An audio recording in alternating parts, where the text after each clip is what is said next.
کرد با من خیابون و مردم، تو همینو درک کن. اگه جا من بودی خیابونو خواست میدیدی، نه یه جا من بود.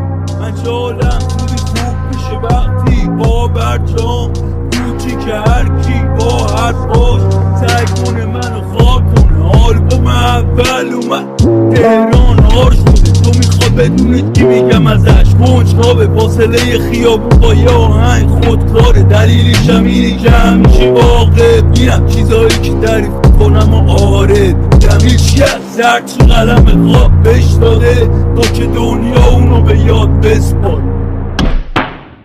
ما به جنگ عادت داریم مثل زور به آفتاب، فکر کردیم ملتفه تمونه تو میده جوری خورتون میکنم در بیاد کفر صاف کار. اگه به تلال پرومه تو چیه ببین، حتی اگه یه روز سرمون بره خورده به پیروزی تنمون گرفت.